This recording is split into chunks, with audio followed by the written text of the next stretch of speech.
Cyst বলতে আমরা সাধারণত একটা জল ভর্তি বেলুনকেই বুঝি। তা আমাদের এই ওভারি সাধারণত যে আমাদের যে জরায়ু বা বাচ্চাদানি আছে তার দুপাশে থাকে। এটিকে ডিম্বাশয় বলা হয় এবং মাসে একটি নির্দিষ্ট সময় এখান থেকে ডিম্বাণু তৈরি হয়। তা এখানে যে সিস্টের মতো ছোট ছোট সিস্ট তৈরি হয় সেগুলোকে আমরা কতগুলো ভাগে ভাগ করতে পারি।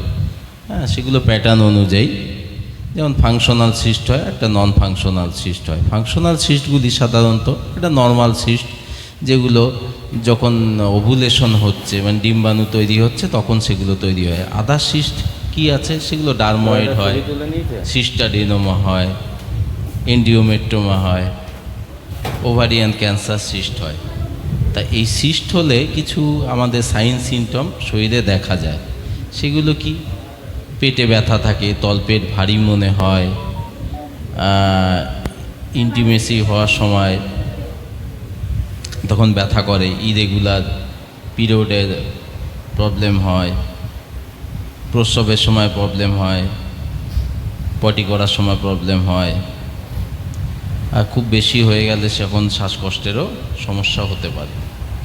আর এগুলোর জন্য কিছু কিছু রিস্ক ফ্যাক্টর আছে। মানে কিসের জন্য ব্যাপারগুলো হয়? যদি আমরা বেশি ফাস্ট ফুড ইউজ করি, সেক্ষেত্রে লেস এক্সারসাইজ, গ্রিন সবজি কম খাই, বা থাইরয়েডের প্রবলেম থাকলে, বা লেট প্রেগনেন্সি, যদি প্রেগনেন্সিতে আমরা দেরিতে নেই, সেক্ষেত্রেও এই সমস্যাগুলো সাধারণত থেকে থাকে।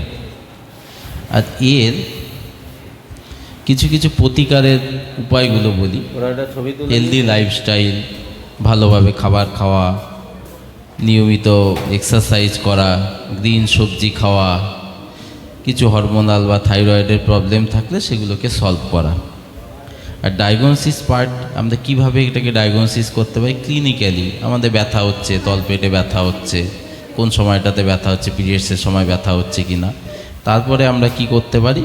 এটাকে ইউএসজি, সিটি স্ক্যান, এমআরআই, আর এটা সিস্টটা ক্যান্সার আছে কি না সেটা একটি রক্ত পরীক্ষা C125 দিয়ে আমরা করতে পারি।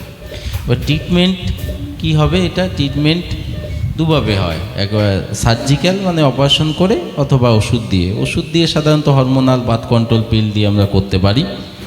আর যদি সেরকম যদি 5 সেন্টিমিটারের উপরে যদি হয়, সেক্ষেত্রে আমরা সার্জিক্যাল প্রসিডিওর নিই, মানে কেটে বাদ দিই, নাহলে টর্শন হয়ে যেতে পারে, নাহলে ভবিষ্যতে এটা ব্যথা হওয়ার সম্ভাবনা থাকে। আর C125 এটা যদি নর্মাল লেভেলের থেকে বেশি থাকে, 36-এর বেশি থাকে, তাহলে সেক্ষেত্রে আমরা একটা ক্যান্সার স্ক্রিনিং করে সেই ক্ষেত্রে আমরা ক্যান্সারের ওটিগুলো করে থাকি।